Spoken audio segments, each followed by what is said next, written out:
احادیث میں جو اس طرح کے کفر آتے ہیں نا، انہیں کہا جاتا ہے کفر دون الکفر. جس طرح کے صحیح مسلم میں حدیث ہے کہ بندے کے کفر اور اسلام میں فرق، شرک اور ایمان میں فرق کیا ہے؟ نماز ہے. تو پاکستان میں پھر کتنے کافر ہیں؟ ادھر بھی ہو سکتا ہے کہ بیٹھے ہوں. تو اس کی تعویل کیا کی جاتی ہے کہ عمل کفار والا ہے. یہ وہ کفر نہیں ہے جو اسلام سے نکالتا ہے. یہ کفر ہوتا ہے عربی میں انکار، ناشکری کے معنوں میں، کسی خاص اسپیسیفک معنوں میں. اچھا، یہ تعویل ہم کیوں کرتے ہیں؟ اگر ہم یہ نہیں کریں گے نا تو دنیا میں ہر فرقہ پھر اسلام سے ایک دوسرے کو نکالے بیٹھا ہوا ہے. یہ تعویل ہم اس لیے کر رہے ہیں کہ یہ یہاں کفر سے مراد امام وقت کو چھوڑ جانے والا ہے. جس طرح کے صحیح مسلم میں حدیث ہے جو امام کی بیعت کے بغیر مرا وہ جاہلیت کی موت مرا. اب اسلام کی ٹرم میں جب جاہلیت، زمانہ جاہلیت بولا جاتا ہے تو اس سے مراد کیا ہوتا ہے؟ کفر کا زمانہ. تو جن لوگوں نے حضرت علی کی بیعت نہیں کی تو ان کو ہم کہتے ہیں کہ کافر مر گئے. انہوں نے وقت کے امام کو نہیں پہچانا اور جاہلیت کی موت مرے. کبھی ہم کہتے ہیں وہ کافر مر گئے؟ ہم کہتے ہیں نہیں، یہاں جاہلیت سے مراد یہ ہے کہ گویا وہ عمل کیا، اوورآل کافر نہیں ہے. یہ پیورلی علمی بحثیں ہیں. سب سے بڑھ کر مولا علی سے زیادہ تو کوئی نہیں خوارج کو جانتا نا. تو سب سے پہلے تو مولا علی سے فتویٰ آنا چاہیے تھا نا یہ کافر ہیں. تو میں نے المصنف ابن ابی شیبہ سے بتایا ہے کہ ان سے پوچھا گیا کہ یہ کافر ہیں تو انہوں نے کہا کہ یہ کفر ہی سے تو بھاگے ہیں. تو وہ یہ حدیث پیش کر دیتے نا. مخلوق کے سب سے بہترین لوگ جو قتال کر رہے تھے وہ تو حضرت علی تھے. یہ حصہ تو بخاری مسلم میں ہے کہ خوارج سے وہ قتال کریں گے جو مخلوق کے بہترین لوگ ہوں گے اور خوارج بدترین مخلوق ہوں گے. اور حضرت علی یہ حدیث بیان کرتے ہوئے کہتے ہیں کہ میں آسمان سے زمین پہ گر پڑوں یہ تو مجھے گوارا ہے، لیکن یہ گوارا نہیں کہ میں رسول اللہ پہ کوئی ایسی بات کروں جو میں نے خود نہ سنی ہو صلی اللہ علیہ وآلہ وسلم. یعنی انہوں نے یہ بتایا کہ میں جو بولنے جا رہا ہوں یہ کوئی چھوٹی بات نہیں ہے، کیونکہ آپ اپنے فوجیوں کا مورائل بلند کر رہے تھے. کیونکہ صحابہ میں یعنی وہ جب ان کی داڑیاں نمازیں دیکھتے تھے تو وہ کہتے تھے ہم مسلمانوں کو قتل کر رہے ہیں. پھر حضرت علی نے وہاں حدیث سنائی کہ مخلوق کے بہترین لوگ ہوں گے جو خوارج کو قتل کریں گے. اور مسلم کے تو الفاظ ہیں اس کے بعد کوئی بھی نیک عمل نہ کریں وہ ان کے لیے یہ قتال ہی ان کے مرتے دم تک کے لیے ان کی آخرت بچانے کے لیے کافی ہو جائے گا. اتنی بڑی ایکٹیویٹی ہوگی. لیکن اس کے باوجود حضرت علی کیا کہہ رہے ہیں کہ یہ کفر ہی سے تو بھاگے ہیں، کیونکہ انہوں نے یہ سمجھا میں کافر ہو گیا ہوں تو مجھے بھی چھوڑ گئے. تو حضرت علی نے تو اس حدیث کا انکار کر دیا آپ کے ذوم میں، لیکن میرے نزدیک انکار نہیں کیا. انہوں نے اس کی صحیح ڈیفینیشن بتائی. پھر پوچھا گیا منافق ہے، انہوں نے کہا منافق کہاں سے ہو سکتے ہیں؟ منافق تو اللہ کا ذکر نہیں کرتے مگر بہت تھوڑا، یہ تو اتنی لمبی نمازیں پڑھتے ہیں. اور بخاری مسلم میں الفاظ ہیں کہ علی اتنی لمبی وہ نمازیں پڑھیں گے کہ تمہیں بھی ان کی نمازوں پہ رشک آئے گا. تو نماز تو اللہ کی پڑھ رہے ہیں نا وہ. اچھا، اور پھر حضرت علی سے جو ان کا اختلاف ہے وہ بھی حضرت علی کی محبت میں ہے کہ معاویہ کے ساتھ آپ صلح کیوں کر رہے ہیں، یہ باغی ہے، یہ واجب القتل ہے.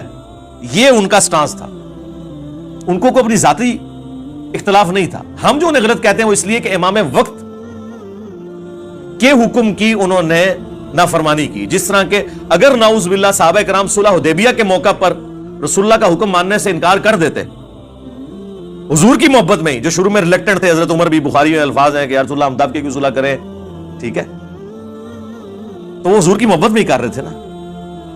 لیکن وہ غلط ہوتا اگر ایسے کرتے. اس لیے بخاری مسلم میں الفاظ ہیں سہل ابن حنیف کہتے ہیں بدری صحابی، یہ وہی تھے جنہیں حضرت معاویہ کو معزول کر کے حضرت علی نے شام کا گورنر لگایا تھا اپنے دور خلافت میں، اور حضرت معاویہ نے استعفیٰ دینے سے انکار کر دیا تھا تو جنگ صفین لڑنی پڑی حضرت علی کو.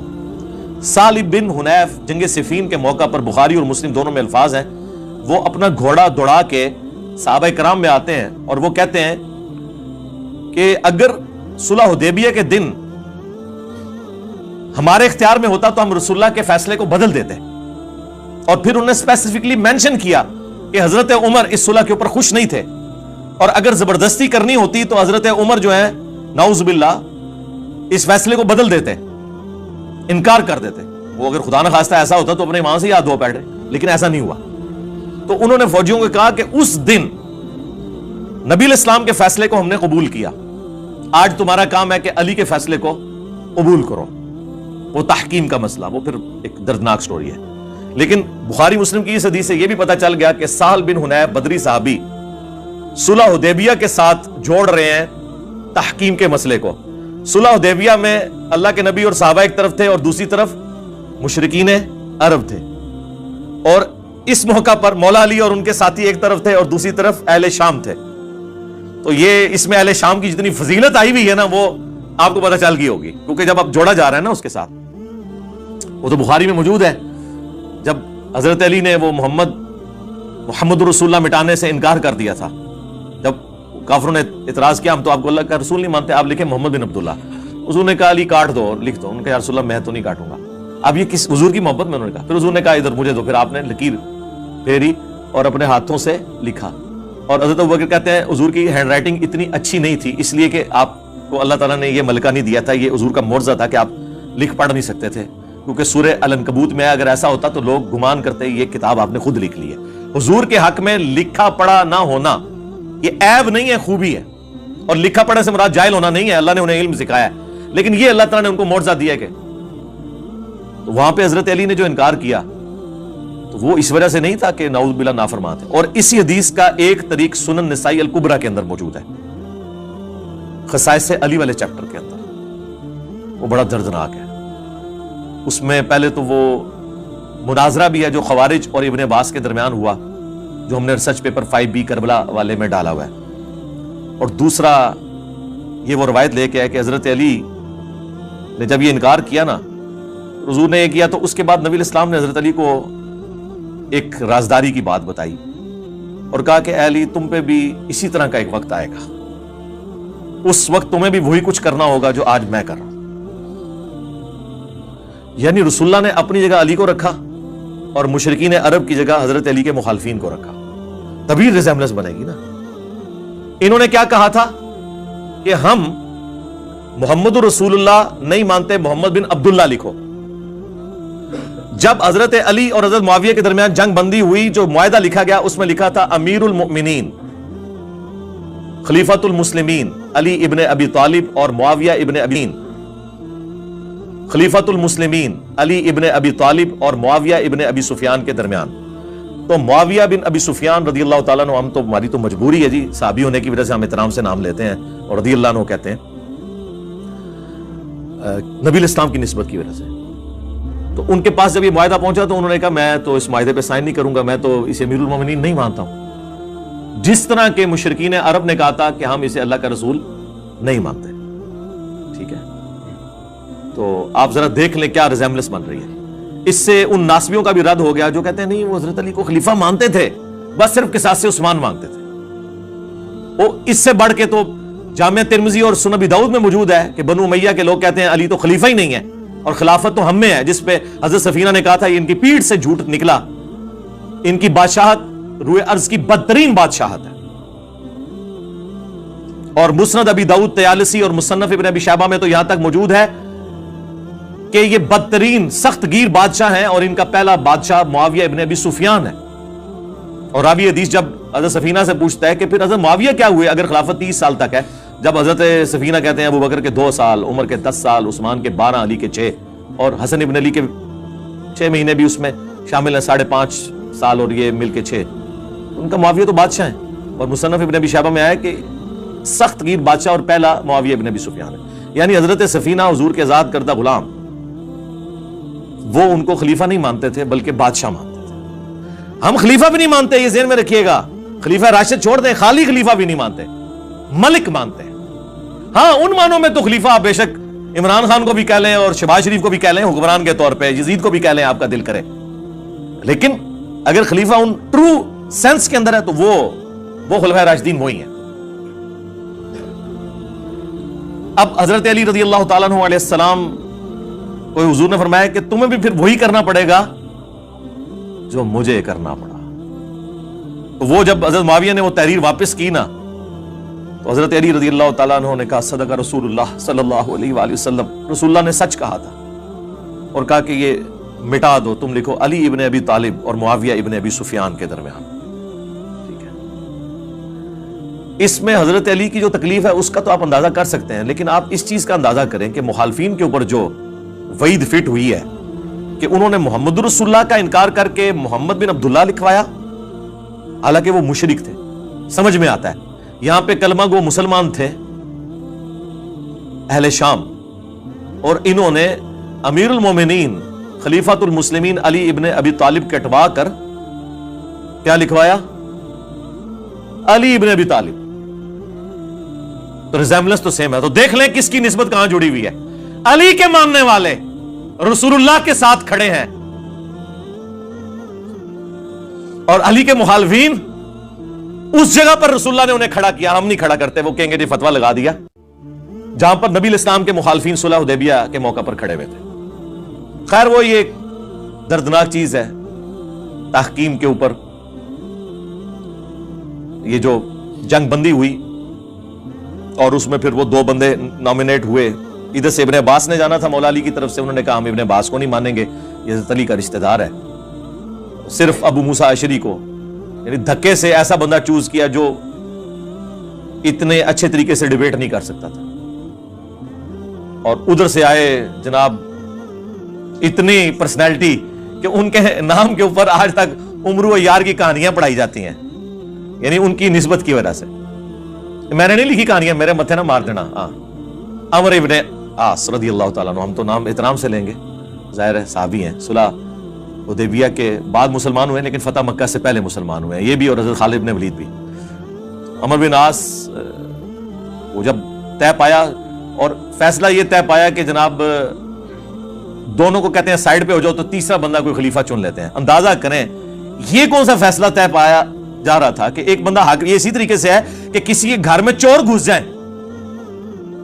اور آپ جا کے یہ فیصلہ کرنا شروع کر دیں کہ ٹھیک ہے لڑنے کی ضرورت نہیں, دونوں آدھا آدھا مال کر لو, یا مالک بھی دستبردار ہو جائے, چور بھی دستبردار ہو جائے اور کسی تیسرے بندے کے حوالے کر دیتے ہیں یہ مکان. بھائی مولا علی کو تو انہی صاحب نے خلیفہ چنا تھا جنہوں نے ابو بکر عمر عثمان کو چنا ہوا تھا, بلکہ وہ جو 6 رکنی کمیٹی جو صحیح بخاری میں آتا ہے اس میں حضرت عثمان کے بعد تو حضرت علی اب باقی تھے. ان سے زیادہ کون خلافت کا حقدار تھا بعد میں حضرت عثمان کی شہادت کے بعد؟ تو یہ کوئی فیصلہ تھا جی عبداللہ بن عمر کو بنا دیں؟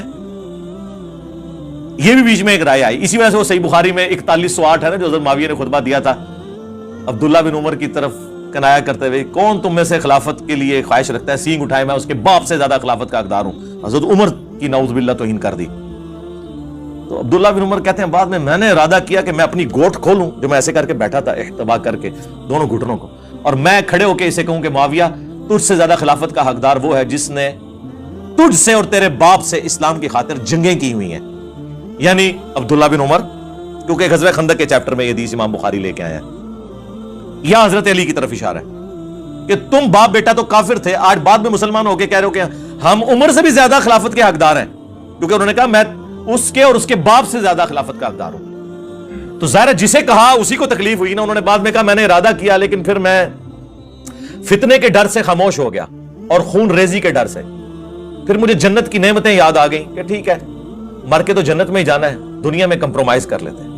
اور وہ راوی حدیث جو تابعی ہے وہ کہتا ہے کہ عبداللہ بن عمر نے خاموش ہو کے اپنی عزت بھی بچا لی اور اپنی جان بھی بچا لی. یعنی ایک خال المومنین نے, جی عبداللہ بن عمر بھی تو خال المومنین ہے, مومنین کے ماموں نہیں ہیں, سیدہ حفصہ کے بھائی ہیں. اور اس بخاری کے حدیث میں حضرت حفصہ ہی ان کو بھیج رہی تھی کہ جاؤ بھائی معاویہ کا جا کے خطبہ سنو, ورنہ تمہاری غیر موجودگی کو کہیں تمہارے خلاف سازش کے طور پر ایکسپٹ نہ کر لیا جائے.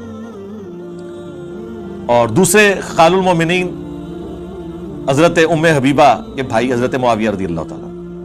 اندازہ کریں اس عورت کی نسبت کی وجہ سے عزت کی جا رہی ہے جس عورت نے اپنے بھائی اور باپ سے ٹکر لے کے حضور سے شادی کی ہوئی ہے,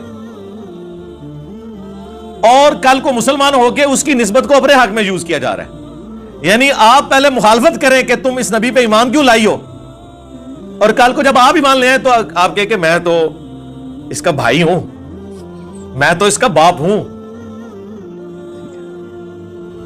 خیر وہ تحکیم کے اس موقع کے اوپر, یہ بھی تحکیم کے بعد کا واقعہ ہے جو یہ میں بخاری 4108 بیان کر رہا ہوں. باقی آپ میرا کربلا والا ریسرچ پیپر پڑھیں تو الحمدللہ ہر چیز آپ کو کلیئر ہو جائے گی. چلے خیر وہ تحکیم کے مسئلے پہ آئے, وہاں سے جناب ابو موسیٰ اشعری کو انہوں نے کہا مانیں گے, ادھر سے عمر بن عاص گئے اور جی معزول کر دیں جی. اور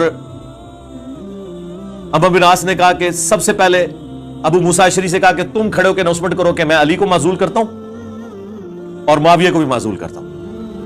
پھر میں کھڑے ہو کے اناؤنسمنٹ کروں گا کہ میں معاویہ کو معزول کرتا ہوں اور علی کو بھی کرتا ہوں, کوئی اور بندہ چنیں گے.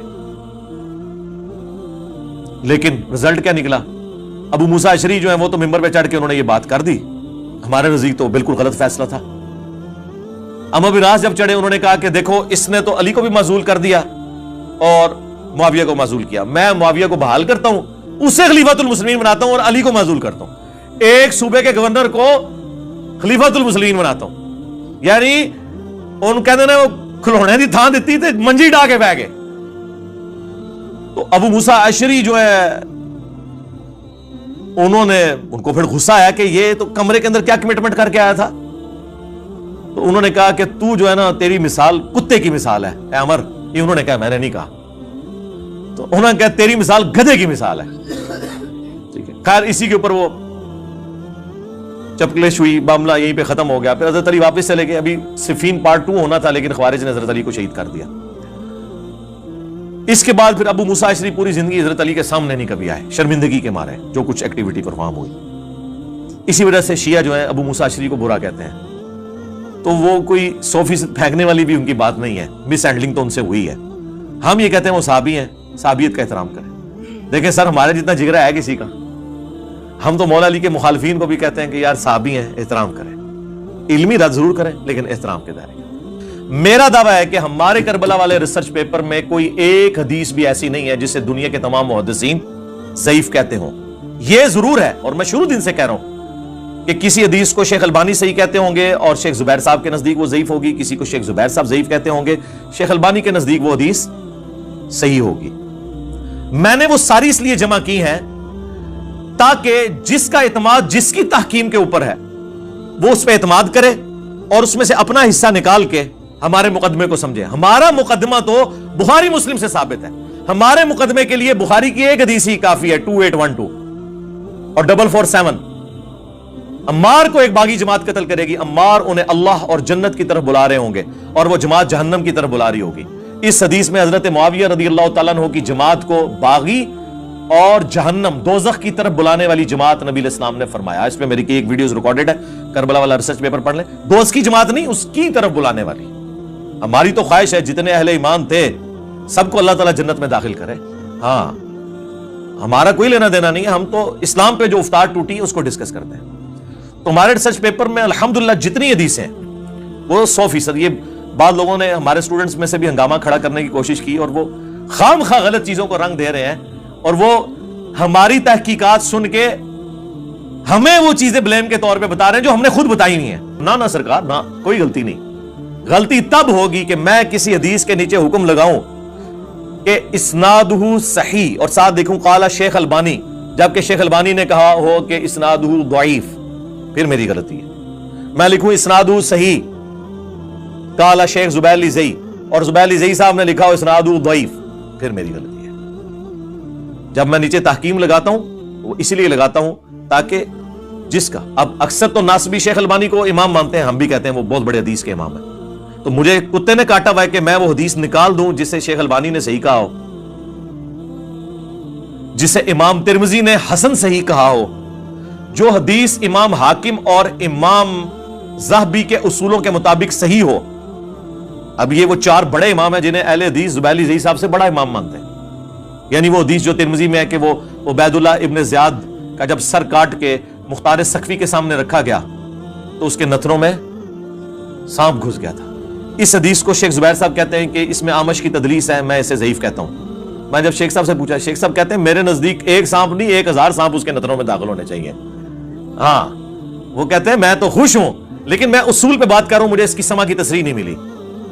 لیکن جو آمش کی تدلیس کو نہیں مانتے پاکستان کے آلموسٹ سارے اہل حدیث سوائے اکا دکا کے, وہ کہتے ہیں کہ آمش کی تدلیس سے ہم صرف نظر کرتے ہیں, چاہے ارشاد اللہ قصری صاحب ہوں, خواہ وہ شیخ البانی ہوں, امام ذہبی ہوں, امام ترمذی ہوں, اس لیے وہ حدیث کو صحیح کہتے ہیں. تو میں نے وہ حدیث ڈالی بھی ہے تو بعض لوگوں نے اعتراض کیا انجینئر صاحب نے ضعیف روایت ڈال دی ہے. منو پہ دس دینے, میرے کو سیکھ کے منو پہ دس دینے, سرکار ضعیف نہیں ہے.